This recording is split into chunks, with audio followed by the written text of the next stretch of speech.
নিৰ্বাচনটো conduct কৰিছিল লোকসভাত ইমান ভাল লগা নাছিল। এইবাৰ ইমান ভাল লাগিছে, বিশেষকৈ ৰকিবুল হুছেইন ডাঙৰীয়া কেণ্ডিডেট হোৱাৰ কাৰণে গোটেই কংগ্ৰেছী বন্ধুসকল, পদত থকা পঞ্চায়ত প্ৰতিনিধি, জিলা পৰিষদ কণ্টেষ্টিং MLA কেণ্ডিডেট, NSI যুৱ মণ্ডল, ব্লক, জিলা প্ৰতিদিনে একদম হুৰাহুৰিকৈ AIDFত যোগদান কৰি আছে।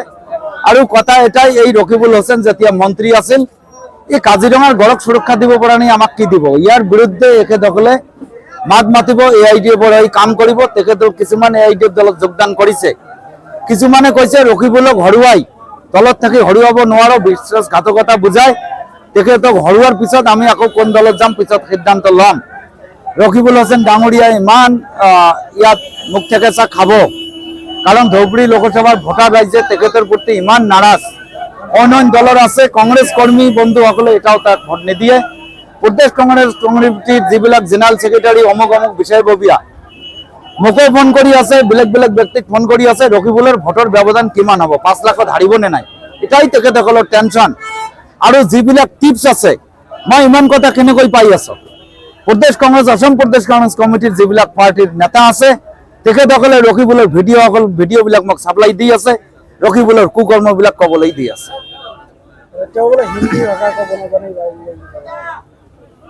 মইতো হিন্দী তেখেতক ক'বলৈ দেখা নাই, মোৰ ওচৰত তেখেতৰ 27 ছেকেণ্ডত এটা ভিডিঅ' আছে। ভিডিঅ'টো মই আপোনালোকক শুনাব পাৰোঁ, কিমান হিন্দী ভালকৈ কয় জানি লওক, আহি উঠিব। মই এই কাৰণে কৈছিলোঁ, আজি কালাহাটৰ এখন মিটিঙত ৰাইজক অনুৰোধ কৰিছোঁ, যদি AIDFক বেয়া পাইছে ভোটটো অথলে নিদিওঁ, ৰকিবুল হুছেইন ডাঙৰীয়া হাৰাটো ফাইনেল।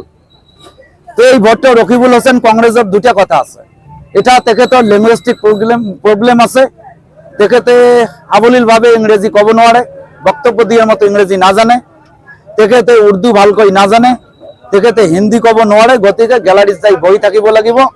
তাতকৈ যদি আৰু এটা তাৰ প্ৰব্লেম আছে কংগ্ৰেছৰ, বিহাৰৰ এজন সাংসদে কৈছিল, ইয়াত ছিদ্দিক আহমেদ ডাঙৰীয়া তাৰ এক্সাম্পল, ইয়াত শ্বেৰমান ভাই তেখেত বিধায়ক, তেখেত এক্সাম্পল। কংগ্ৰেছত মাইনৰিটিৰ সমস্যাৰ কথা যদি পাৰ্লিয়ামেণ্টত কয়, বিধানসভাত কয়, হিন্দু ভোট মাইনাছ হয় কাৰণে ৰকিবুল হুছেইনতো ভাষাৰ প্ৰব্লেম আছেই, আৰু কংগ্ৰেছ হিচাপেও ক'ব নোৱাৰিব, যাৰ কাৰণে কৈছে ভোট নষ্ট নকৰি শুকুৰালৈকে আপোনালোক ভোট দিব, তথাপিও ভুলে ভালে ই পাৰ্লিয়ামেণ্টত গ'লে দুই এটা কথা কোৱাৰ কাৰণে চেষ্টা কৰিব, কিন্তু ৰকিবুল হুছেইন ডাঙৰীয়া কৰিব নোৱাৰে, ক'ব নোৱাৰে, গেলাৰীত শুই থাকিব লাগিব। এইজন ব্যক্তিক কি কওঁ, এতিয়া হাঁহি উঠে, যাৰ কাৰণে আমাৰ মাননীয় মুখ্যমন্ত্ৰী ডাঙৰীয়া হিমন্ত বিশ্ব শৰ্মা ডাঙৰীয়াই কৈছিল যে মোৰ বন্ধু জিকক জিকিলে ভালে পাম, অন্তত কাজিৰঙাৰ জন্তুকেইটা সুৰক্ষিত থাকিব। যিজন কাজিৰঙাৰ জন্তুক সুৰক্ষা দিব পৰা নাই, BTEটিৰ গোষ্ঠী সংঘৰ্ষত য'ত মাইনৰিটিৰ ঘৰ বাৰী পুৰি চাৰখাৰ কৰি দিছিলে, সেই সময়ত ই পলায়ন কৰিছে, লণ্ডনত যাই অলিম্পিক খেল চাবলৈ গৈছে।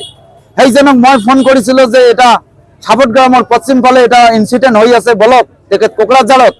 মোক কৈছে মই যাই উগ্ৰপন্থীৰ গুলি খাম, পুলিচ প্ৰশাসন তেখেতৰ লগত, ইনচাৰ্জ মন্ত্ৰী, আসামৰ ছুপাৰ পাৱাৰ মন্ত্ৰী, এইজন এতিয়া কেনেকৈ নিৰাপত্তা দিব? ইমান ভয়াতুৰ ব্যক্তি মোৰ লাইফত মই কত দেখা নাই। মই আৰু আজি যেটা কথা কম, এই কথাবিলাক মই তৰুণ গগৈ ছাৰক কৈছিলোঁ 2013 চনৰ কথা, যে ছাৰ এনেকুৱা ৰকিবুল হুছেইন গাৰ্জিয়ান মন্ত্ৰী, তেখেতে PNRD মিনিষ্টাৰ, মই জিলা পৰিষদ চেয়াৰমেন, তেখেতৰ এই কৰ্ম।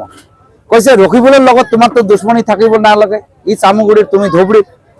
তো কৈছে ছাৰ এনেকুৱা এনেকুৱা কৰি আছে, ই মোক এইখিনি কৈছিল, তাক পইচা লাগে জিলা পৰিষদৰ কমিশ্যন, মই পইচা নাখাওঁ, কৰ পৰা দিম, যাৰ কাৰণে মোৰ লগত লাগিছে। আৰু তেতিয়া CMে মোক ধমক দিছে যে এইটো হ'ব নোৱাৰে। তেতিয়া কৈছে ছাৰ মোক ধমক দিলে কি হ'ব, গোটেই পৃথিৱীত 200 কোটি জনসাধাৰণ আছে, তাৰ ভিতৰত যদি 3টা ব্যক্তি বাচা যায়, ৰকিবুল হুছেইন ডাঙৰীয়া আমাৰজন 1 নম্বৰত পৰিব, বাকী 2 নম্বৰ 3 নম্বৰ ক'ত পৰিব নাজানো। এইটো ইমান বেয়া মানুহ, ইমান বেয়া মানুহ। মই তৰুণ গগৈ ছাৰক কৈছিলোঁ, ছাৰ যেই থাকিলে আপোনালোক সুধিব পাৰিলে। একমাত্ৰ ৰকিবুল হুছেইন ডাঙৰীয়া, তেখেতে আজি টিকট লৈছে, প্ৰাৰ্থী হৈছে।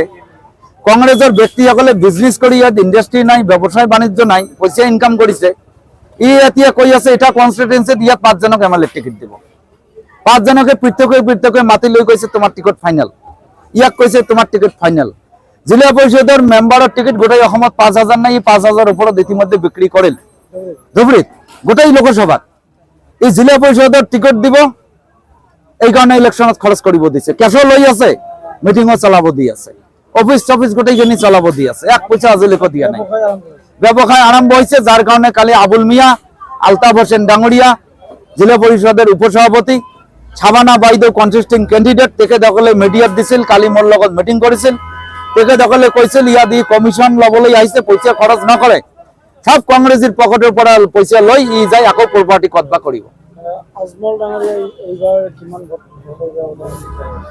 মই ধুবুৰী লোকসভা সচেতন ভোটাৰ ৰাইজৰ ওচৰত মই আপিল কৰিছো, প্ৰাৰ্থনা কৰিছো, যেহেতু আজমল সাহেব এজন শক্তিশালী ব্যক্তি, পাৰ্লিয়ামেণ্টৰ কথা ভালকৈ ক'ব পাৰে, আমাৰ সমস্যাৰ কথা তেখেতে উল্লেখ কৰিব পাৰে। মই আশা কৰিম 21.5 লাখ মাইনৰিটিৰ ভোটৰ ভিতৰত হিন্দু সম্প্ৰদায়ৰ ভোটো বিচাৰিম। তেখেতসকলে ৰকিবুলক ভোট দি দিয়ে, জাভেদ ইছলাম জিকিব নোৱাৰে, তেখেতসকলে ভোট দিব। আৰু মোক কৈছে যোগাযোগ চলি আছে, আজমল সাহেবৰ এটা বস্তু ভাল পাইছে, শিক্ষাৰ প্ৰতি যি ইচ্ছা, যি শিক্ষাখণ্ডক ই ভালকৈ কৰি আছে, তাৰ কাৰণে হিন্দু সমাজে ভোট দিব।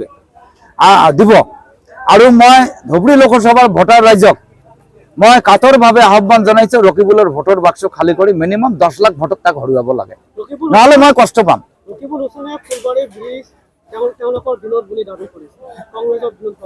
মই ইতিমধ্যে ক্লিয়াৰ কৰিছো, এইজন মানুহৰ অকণো লাজ শৰম নাই, তাৰ কথা আৰু মোক ক'বলৈ দুখো লাগে, ঘিণও লাগে। কাৰণ যাৰ কোনো কেপাচিটি নাই, যি মোৰ কথাৰ উত্তৰে নিদিয়ে।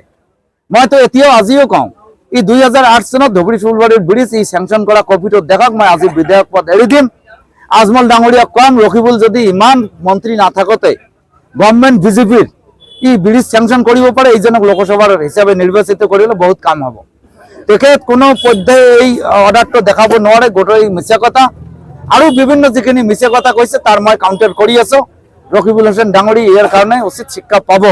অহা নিৰ্বাচনত যেদিন কাউণ্টিং হ'ব, মই আপোনালোকক ক'লো, ইমান মানুহৰ সন্মুখত তৃতীয় ৰাউণ্ডত ৰকিবুল হোসেন কাউণ্টিং হল এৰি পলাব। চাব 40 জুনত মই আপোনালোকৰ লগত আকৌ বহিম।